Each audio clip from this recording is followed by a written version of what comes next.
ఏమైంది కేసీఆర్ ప్రభుత్వంలో ఈ సోషల్ మీడియా ద్వారా ఈ టెక్నాలజీ విషయంలో అవగాహన లేని భిక్షాటన చేసే వ్యక్తి కూడా ఇవాళ భిక్షాటన చేసే వ్యక్తి కూడా ఫోన్ ఉంటది. ఆ భిక్షాటన చేసే వ్యక్తి కూడా వాట్సాప్ కాల్ మాడతాడు. ఇద్దరు కేసీఆర్ టైప్ చేస్తున్నాడు అంటాడు. భిక్షాటన చేసే వ్యక్తి కూడా వాళ్ళ భార్యతో గాని వాళ్ళ కుటుంబ సభ్యులతో నార్మల్ కాల్ మాట్లాడాలంటే భయపడే పరిస్థితి, అంత దారుణమైన ఘోరమైన పరిస్థితి కేసీఆర్ ప్రభుత్వం అయ్యాడు. ఇది వాస్తవం. అంటే కేసీఆర్ టెక్నాలజీ పెంచిండు పాపం, అందుకే ఫోన్ ట్యాప్ చేసినట్టున్నాడు.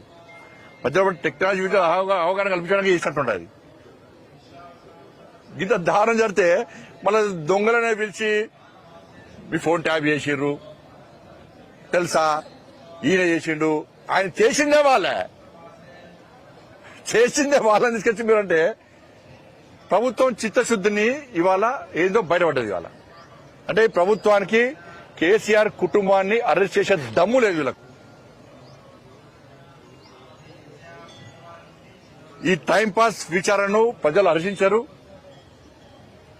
సిట్ అధికారులకు స్వేచ్ఛనివ్వండి, వాళ్ళ మీద మీ ఆజమాయిషీ చెలాయించకండి, మీ జులుం ప్రదర్శించకండి. మంచి అధికారులు సిట్ అధికారులు, వాళ్ళ బ్యాక్గ్రౌండ్ తెలుసుకున్నా నేను అధికారుల విషయంలో. వాళ్ళకు స్వేచ్ఛనివ్వండి.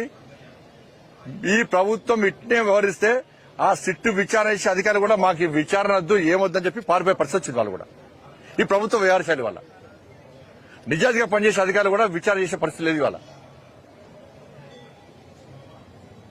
వాట్సాప్ చాటింగ్ ఉంది వీళ్ళ దగ్గర. ఇంకేం ప్రూఫ్ కావాలి? మీ దగ్గర ఆధారాలు అని చెప్పన్నారు. నన్ను సిట్టు విచారణ పిలిచిన్నాను. పిలిచినప్పుడు ఫలానా రోజు ఫోన్ ట్యాప్ జరిగింది, నీ ఫోన్ వీల్ చేసిండ్రు, నువ్వు ఫలానా వ్యక్తులకు ఫోన్ చేసినావు, నువ్వు ఇది మాట్లాడినావు, నువ్వు ఇది జరిగింది అని చెప్పి నాకు మొత్తం చెప్పారు. నాకు అంటే ఆధారాలు ఉన్నట్టే. నన్ను విచారణ పిలిచి ఇప్పటికి 3 నెలలు 4 నెలలు అయింది. ఇప్పటికి ఎక్కువ 6 నెలలు అయింది. 6 నెలలు కూడా పిలిచి మరి చర్యలేవి? ఇప్పుడు ఏం చేస్తారు? హరీష్ రావు గారు పిలిచారు, కేటీఆర్ గారు పిలిచారు. ఈ వారం రోజులు అలచలు చేస్తారు. ఇక మళ్ళీ ఒక 3 days తర్వాత మళ్ళీ సిట్ విచారణ క్లోజ్. మళ్ళీ వాటి సిటీ వాడి మనిషి మళ్ళీ కొత్త టాపిక్ వస్తుంది, కొత్త ఇష్యూ వస్తుంది. ఇటు ఫోన్ ట్యాపింగ్ పక్క పోతుంది. మళ్ళీ వేరే ఇష్యూ చేస్తారు. మళ్ళీ ఫోన్ ట్యాపింగ్ సిట్ మళ్ళీ కూర్చుంటుంది. మళ్ళీ ఇద్దరు ముగిస్తుంది. మళ్ళీ విచారణ పెడుతుంది. మీడియాలో హంగామా, పేపర్ల హెడ్లైన్స్, టీవీలలో బ్రేకింగ్, మళ్ళా రెస్ట్, మళ్ళా కథ మళ్ళీ స్టార్ట్. వాళ్ళకి అనుకూలం. ప్రభుత్వానికి ఏదైనా సమస్య వచ్చినప్పుడు, అవినీతి ఆరోపణలు వచ్చినప్పుడు దాన్ని డైవర్ట్ చేయడానికి ఈ సిట్ అనేది ఆయుధంగా మారింది. వాళ్ళకి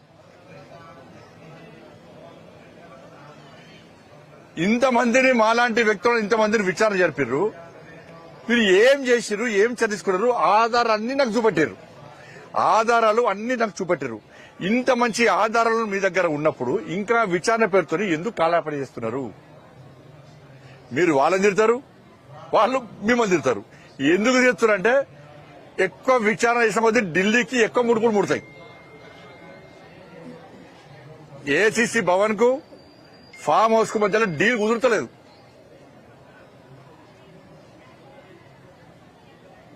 ఆ డీల్ కుదరకపోవడం వల్లనే ఇదంతా తతంగం. ఈ టైం పాస్ విచారణ జరుపుతా ఉన్నారు వీళ్ళు.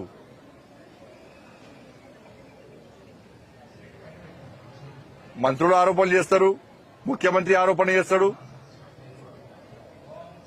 అరే ఒక జడ్జిల ఫోన్లు విన్నరు అంటే ట్యాపింగ్ జరిగింది, ట్యాప్ చేసిరు అంటే ఇంతకంటే దారుణమైన విషయం ఏమున్నది? ఇక సామాన్య ప్రజలు ఎవరు చెప్పుకుంటారు? పోయి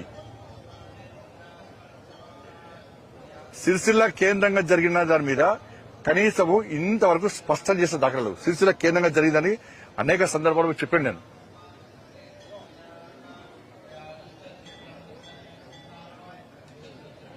ఎలక్ట్రోల్ బాండ్ ద్వారా ₹1,000 కోట్ల వసూలు చేసి చెప్పినాం. ఏ విచారణ దాని మీద. కాబట్టి ఇప్పటికైనా డిమాండ్ చేస్తున్నాను నేను, అరెస్టుల పర్వం కొనసాగించండి.